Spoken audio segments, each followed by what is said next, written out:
El intento fallido de golpe de Estado vivido ayer, sin duda, nos trae a la memoria la historia republicana reciente. Y cómo los golpes de Estado han estado ahí y han formado parte de nuestra vida cotidiana. Es más, sumados los años, probablemente hemos vivido más tiempo en dictaduras que en democracia en nuestra vida republicana.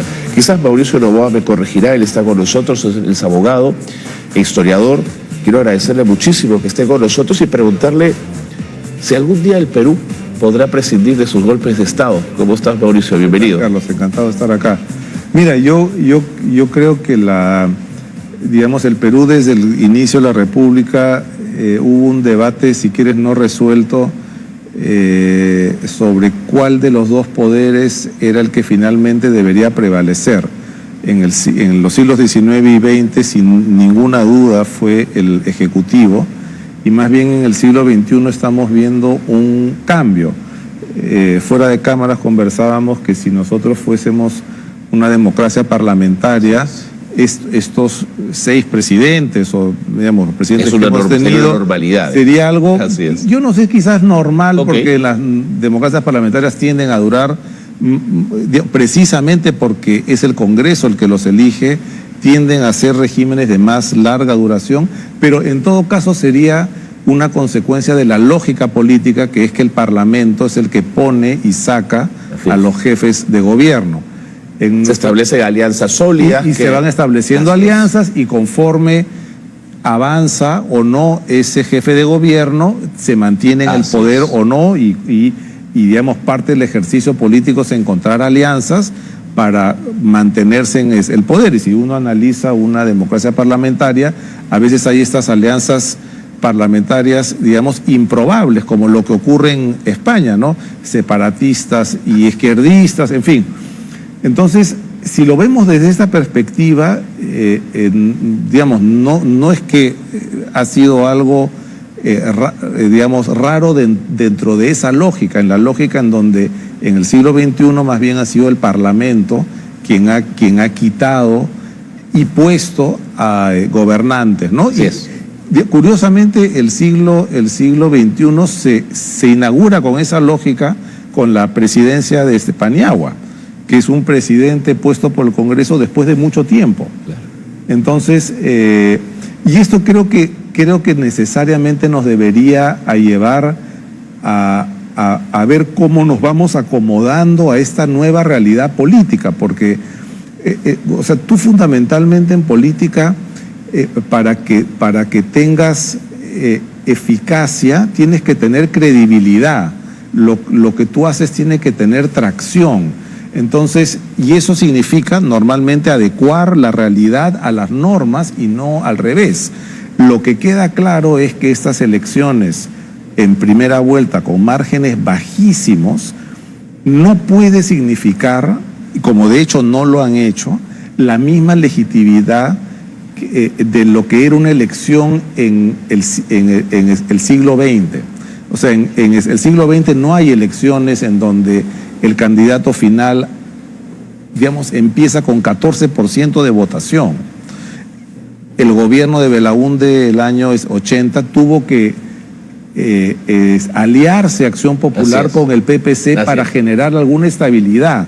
Entonces, aquí creo que creo que la primera reflexión que se me ocurre en esto es que debemos encontrar una forma con madurez de ver cómo adaptamos esta atomización política, que es una realidad, y traducir esto en algún tipo de gobernabilidad que haga esto sostenible en un sistema donde jefe de gobierno es lo mismo que jefe de Estado. Mauricio, atiendo tu reflexión y me parece valiosa, pero planteo la siguiente atingencia. Durante toda nuestra vida republicana, la figura de la vacancia se usó una vez, a inicios del siglo XX, con Billinghurst, me corregirás, y luego la tenemos tan presente en los últimos años. ¿Qué quiero decir con esto? Que ese Congreso, en la medida que tiene la capacidad de interpretar la ley y de hacerla a su medida, adquiere un poder enorme, que además le quita al Ejecutivo la confianza y lo deja en desequilibrio. Mi preocupación es que esa ausencia de madurez política en el Congreso genere un desbalance permanente. Claro, o sea, en el fondo, digamos, la figura de la incapacidad moral empieza en 1828. A esa me refería. Cuando evidentemente no había Freud. O sea, no es una incapacidad, o sea, el texto de lo que quiero decir con esto es que el texto de la Constitución decía incapacidad física o moral permanente.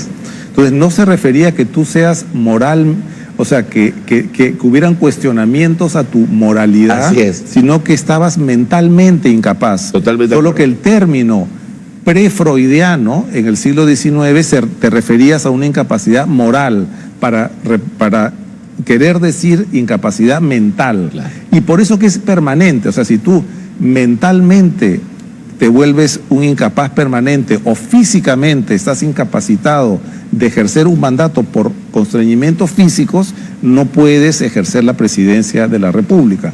Lo que sucede es que la figura se usó para poder tener una salida política a la renuncia de Fujimori. Entonces, a partir de ahí es que este término, o sea, en el fondo, se ha utilizado de la manera que se ha utilizado, y en donde al final lo que se necesitaban era juntar los votos para poderlo hacer. Siendo buen presidente, Mauricio. Así es. Entonces, y creo que la sensación que tengo yo es que después de este hiato, digamos, entre Fujimori y PPK, nosotros hemos ido de alguna manera reduciendo los espacios de gobierno. O sea, ¿qué quiero decir? Y eso es una hipótesis. Ante la ausencia de debates realmente ideológicos, el ámbito de la política se volvió el ámbito de cómo gobernabas un país.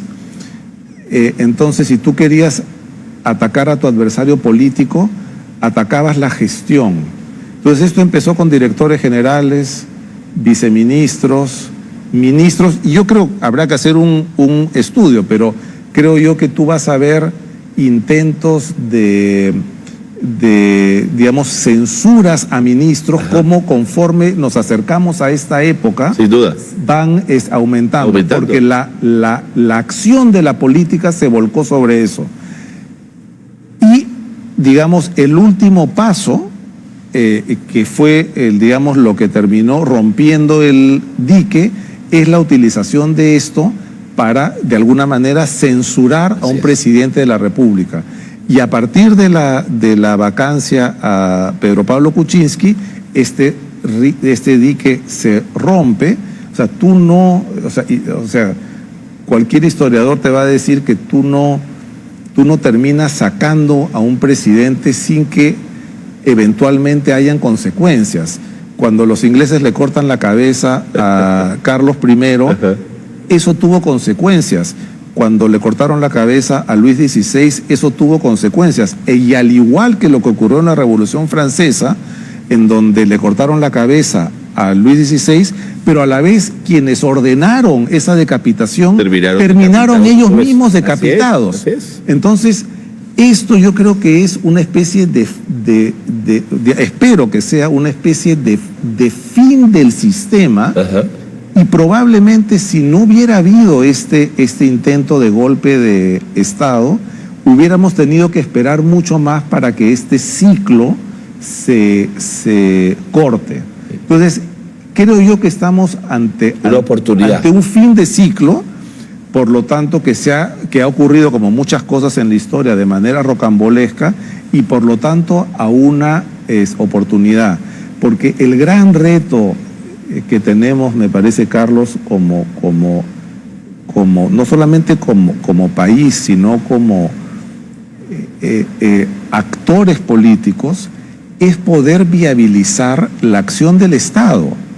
O sea, esta es una crisis, o sea, nosotros estamos viviendo una serie de problemas de falta de infraestructura, de ejecuciones presupuestales del 30%, en donde el problema no son las arcas fiscales, no es un problema de dinero, sino es un problema de ejecución. Sí, claro. Y es porque la política se ha volcado de una manera insostenible, porque es insostenible, a la acción del gobierno.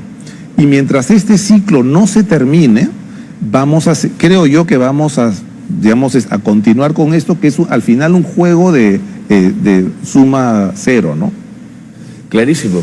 Mauricio, el tiempo me ha ganado. Te propongo seguir conversando en otro, encantado, en otro momento. Encantado, con mucho gusto. Cuando quieras. Muchas gracias, Carlos. Encantado. Mauricio Novo, abogado e historiador, reflexionaba sobre lo que ha vivido nuestro país el día de ayer y daba algunas pautas de un ciclo interesante que habrá que ponerle fin en algún momento y una oportunidad para comenzar otro mejor, de más calidad y más eficiente. Pausa y volvemos.